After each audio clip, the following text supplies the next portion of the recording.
Good morning, 10th class students.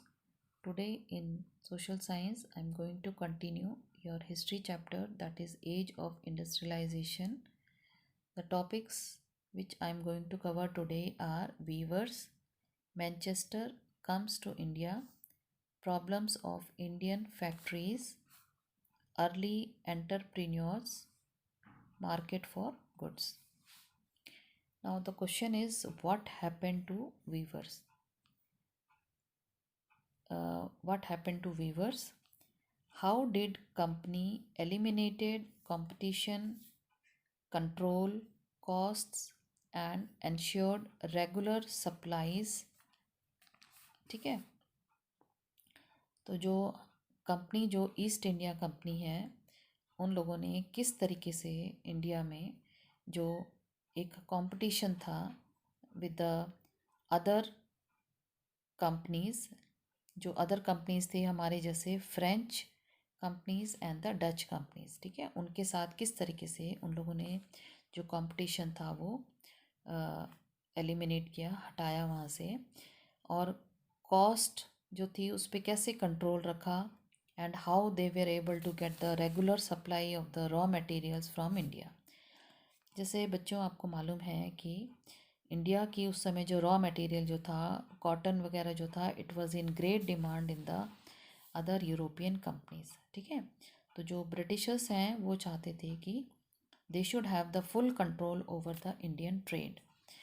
तो इसके लिए उन लोगों ने क्या किया कि जो फ्रेंच कंपनी है और जो डच कंपनी है, उन लोगों से वो चाहते थे कि किसी तरीके से वो कंपटीशन जो है, जो कंपटीशन जो उसका था रॉ मटेरियल सप्लाई का था, वो उनसे ले सकें। तो what they have done, they played the game with the Mughal empires and they have taken the full control over trade from the Mughal empire. तो उन लोगों ने उनसे फुल कंट्रोल लेने के बाद उन लोगों ने इनके साथ जो फ्रेंच और डच के साथ जो कंपटीशन था ट्रेडिंग का, वो उन लोगों ने उनसे ले लिया, छीन लिया एक तरीके से। And what they have done, they took now the direct control over the supply of the raw material. एक और मेथड था जिसके थ्रू उन लोगों ने इन लोगों के ऊपर अपना पूरा कंट्रोल बना लिया। वो था कि they have appointed some of the gomastas, ठीक है। गोमास्ताज जो है वो एक तरीके से एक पोस्ट है which is these people were the paid servants and appointed by the Britishers. Their main function was to supervise and to collect and examine the quality of the cloth or the raw material, ठीक है। तो ये गुमास्ताज जो थे, इन लोगों का काम ये था कि वो जो मटेरियल होता था उसको एग्जामिन करते थे कि अच्छी क्वालिटी का है या नहीं है। And what they use to do, they also prevent weavers from dealing with other buyers. और ये गुमास्ताज जो थे वो वीवर्स को दूसरे जो लोग थे बायर्स होते थे उनको उनके साथ भी डील करने से एक तरीके से मना करते थे। और वो इसलिए मना करते थे because they use to give them advance. उनको एडवांस दे देते थे, एडवांस देने के बाद वो कहते थे कि now you are responsible for us only. So इस तरीके से वो क्या करते थे, उन लोगों के ऊपर अपना कब्जा जमा लेते थे। एक बार इन लोगों को एडवांस देने के बाद नाउ दीज जो वीवर्स होते थे, they have to sell their product to gomastas only. इस तरीके से जो सिस्टम था, it was creating a lot of problem.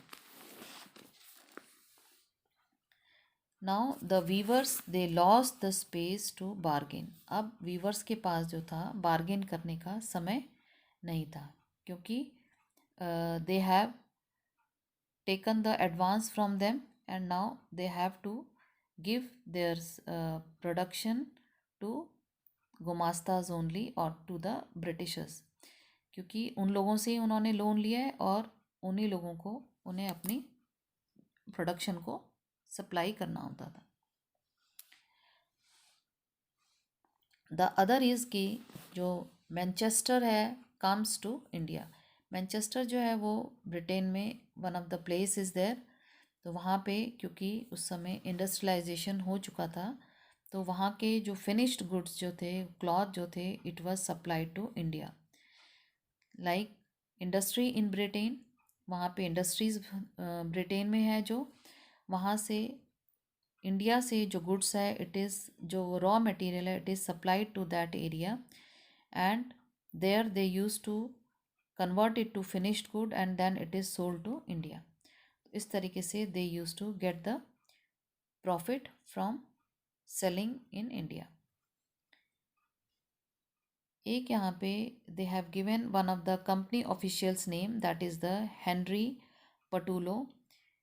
इसका स्टेटमेंट था, इसका एक कहना था कि जो डिमांड फॉर इंडियन गुड्स है it can never be reduced. ठीक है, इंडियन गुड्स का जो डिमांड है वो कभी भी हम रिड्यूस नहीं कर सकते, because as no other nation couldn't produce such things, कि जो इंडियंस जो इनकी जो क्वालिटी है उसको कोई और कंट्री जो है वो पूरा नहीं कर सकता। They can not give us that quality of thing. ठीक है, दिस इज़ द रीज़न कि इंडिया का जो कॉटन है demand, it was increasing day by day. Export from India decline, India से जो उस समय क्लॉथ वगैरह जो जाता था वो तो डिक्लाइन हो रहा था, बट इम्पोर्ट वाज इंक्रीजिंग। जो आपका एक्सपोर्ट फ्रॉम इंडिया डिक्लाइन कितना, in the year 1811 to 12 it was 33%, जो कि 3% हो गया till the year we reach the 1850 to 51। तो इस तरीके से 33% से now in the year 1850 to 51 में ये 3% रह गया। इसके डिक्लाइन होने के क्या मेन रीजंस थे, वो ये था कि goods imported from India reduced. ठीक है, एक तो ये यहाँ से जो हमारा जो सामान जाता था इट वाज रिड्यूस्ड, और जो export of machines made clothes in colonies that is in India, जो भी वहाँ पे इंडस्ट्रीज़ में जो भी क्लोथ्स वगैरह बनता था वो दोबारा कॉलोनीज़ या इंडिया में आ जाता था सेलिंग के लिए। ठीक है, तो मशीन, और दूसरा क्या था कि इंडिया के जो क्लोथ्स होते थे that was the handmade and it was very costly, लेकिन मशीन मेड जो क्लोथ्स होते थे they were very cheap. Cotton weavers जो थे they were facing two types of problem, कि एक्सपोर्ट मार्केट जो था वो कोलैप्स हो गया था, और इंडिया का जो लोकल मार्केट था it was shrank and it was glutted with Manchester goods. तो इंडिया का तो मार्केट तो डाउन हो गया था, लेकिन जो मैनचेस्टर गुड्स जो थे वो इंडिया में ज़्यादा से ज़्यादा सेल हो रहे थे। ठीक है, और मोर ओवर जो रॉ मटेरियल था इंडिया का it was totally supplied in the Britain and in the other foreign countries. Now you see here that जो इंडिया की जो फर्स्ट कॉटन मिल थी it was installed in Bombay in the year 1854 में। ठीक है, and by 1862 4 mill were also of work. ठीक है, इनको भी काम में लगाया गया। तो इस तरीके से धीरे धीरे इंडिया में जो था वो मिल्स जो है वो सेटअप होने लग गई थी। 54 में एक हुई, तो उसके बाद 62 में 4 मिल जो है वो काम पे लगने लगी, and nearly 94,000 spindles and 1,150 looms जो है वो जो है यूज़ करने शुरू हो गए थे। 1855 में भी जो फर्स्ट जूट मिल जो है वो लगाई गई बॉम्बे बंगाल में। ठीक है, बंगाल में because there we were having a very alluvial soil which is suitable for that jute, production of jute. जो एल्विन जो मिल है in Kanpur, it was set up in the year 1860 and later first cotton mill was set up in Ahmedabad. इस तरीके से धीरे धीरे जो है इंडिया में जो फैक्ट्रीज जो हैं it is started setting up. ठीक है, धीरे धीरे ये सेटअप होने लगी। जो हमारे इंडिया के अर्ली एंटरप्रेन्योर्स थे, जो बिजनेसमैन थे, वो जो है बिजनेसमैन लाइक द्वारकानाथ टैगोर, ही सेटअप 6 जॉइंट स्टॉक कंपनीज। इन्होंने 6 जॉइंट स्टॉक कंपनीज जो थी वो सेटअप की थी।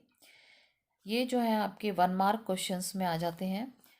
इन बॉम्बे पारसीज लाइक दिनशॉ पेटिट। ठीक है, बॉम्बे में जो दूसरे आपके इंडस्ट्रियलिस्ट थे that is Dinshaw Petit and Jamshed ji Nusserwan ji Tata.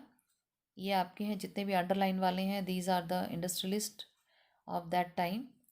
सेठ हुकुमचंद, जिन्होंने की इंडियन जूट मिल जो है सेटअप की थी इन द ईयर 1917। ये ही वॉज द 1917 में जो है इन्होंने सेटअप की थी इंडियन जूट मिल। ठीक है, it was totally Indian, not in the company of Britishers. And the other is the GD Birla.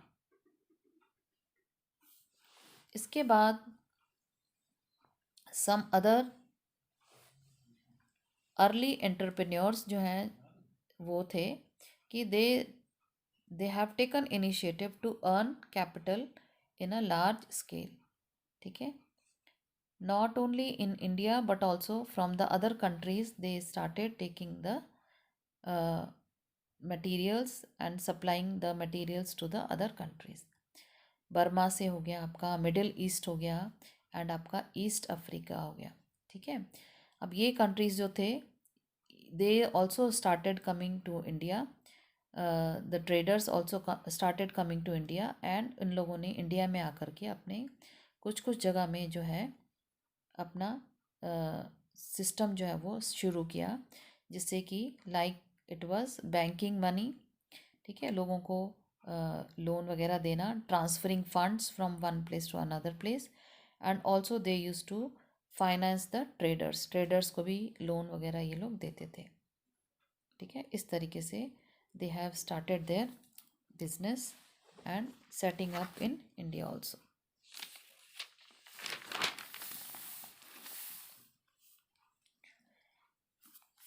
India में जो है फर्स्ट वर्ल्ड वॉर तक there was 3 European managing agencies जो कि डोमिनेट करती थी। ये 3 एजेंसीज थी Bird Heilgers and company, Andrew Yule and Jardine Skinner and company. ठीक है, 3 ये आपकी यूरोपियन मैनेजिंग एजेंसीज हैं। इंडियन जो ट्रेडर्स हैं they couldn't compete with the western and the eastern agencies. India के जो ट्रेडर्स हैं वो इन लोगों के साथ कम्पीट नहीं कर पा रहे थे। तो आफ्टर ये सब होने के बाद after first world war in 1918 जो हमारी इंडिया की कॉटन टेक्सटाइल इंडस्ट्रीज़ हैं वो फ्लरिश होनी शुरू हो गई थी, क्योंकि 1918 में जो हमारा जब फर्स्ट वर्ल्ड वॉर एंड हुआ तो उसके बाद द ब्रिटिशर्स जो थे they started giving contract to Indian industries, उन्होंने उनको देना शुरू किया एंड उस समय के बाद से ही जो है इंडिया की जो कंपनीज जो थी वो फ्लरिश होने लग गई थी, क्योंकि जो ब्रिटिशर्स वगैरह जो थे वो लोग तो उन लोगों का ध्यान जो था वो था in the manufacturing of arms and ammunition. तो इंडिया जो है उस समय कॉटन टेक्सटाइल में जो है वो फ्लरिश करना शुरू कर गया था। अब हमारे जो वर्कर्स हैं वो कहाँ कहाँ से आते थे। जब 1901 में जो हमारे वर्कर्स की जो स्ट्रेंथ थी दैट वाज 5,84,000। उसके बाद आप देखो 1946 में इट इंक्रीज टू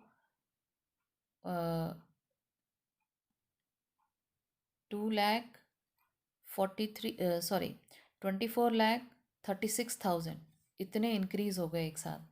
ठीक है, तो ये कैसे इंक्रीज़ हुए? जो अनएम्प्लॉयड लोग थे, जो पीजेंट्स थे जिनके पास कोई काम नहीं था, and they were not having their own land, जो हमारे आर्टिसंस थे, ठीक है।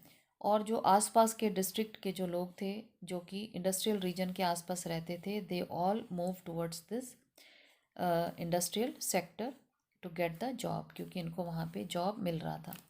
लाइक अगर बॉम्बे में अगर कोई इंडस्ट्री है तो वहाँ रत्नागिरी जो डिस्ट्रिक्ट है वहाँ के लोग जो हैं वो वहाँ पे जाना शुरू कर दे रहे थे, so that they can get job in the industries. तो इस तरीके से उन लोगों को जो वीवर्स हैं या जो वर्कर्स हैं, they are getting the job. एक और पर्सन है जॉबर, जिसे हम बोलते हैं jobber. He also use to help people in getting job. ये मोस्टली क्या करता था कि न्यू रिक्रूटमेंट में ये हेल्प करता था अपने मालिक की। ही यूज टू हेल्प द, जो भी उनके मालिक होते, बॉस होते हैं, उनको ही हेल्प करता था। ये ये होते कौन है? These are the old trusted people, जो काफ़ी साल से एक ही इंडस्ट्री या फैक्ट्री में काम करते हैं। तो ये अपने मालिक के ट्रस्टेड पीपल होते हैं, और ये जैसा बोलते हैं इनके मालिक जो हैं उन लोगों को इनके मदद से और लोगों को उसमें रिक्रूट कर लेते हैं, ठीक है। तो this kind of person is having a authority and power in recruiting the workers in the factory. Now how are people persuaded to buy new products? अब ये वर्कर्स लोगों ने सब सामान बना लिया, उसके बाद उनका जो गुड्स है वो किस तरीके से मार्केट में आया, या how the people are going to purchase this goods. लोगों को आप कैसे एग्री करोगे कि हमारा प्रोडक्ट जो है वो ले। तो how what methods they have used at that time. सबसे पहला जो मेथड उन्होंने यूज़ किया, दैट वाज द एडवर्टाइजमेंट। तो लोगों को इस तरीके से एडवर्टाइज करके बताते थे कि लोगों को उसकी तरफ लोग जो हैं वो अट्रैक्ट हो जाते थे, या फिर न्यूज़पेपर, मैगज़ीन या स्ट्रीट वॉल्स या टीवी वगैरह में उसको शो करते थे, टेलीकास्ट करते थे, and then the people were able to purchase their product. या वो लेबल्स लगाए, हर प्रोडक्ट में कुछ लेबल या मार्क लगा दिया जाता था, लाइक मेड इन मैनचेस्टर।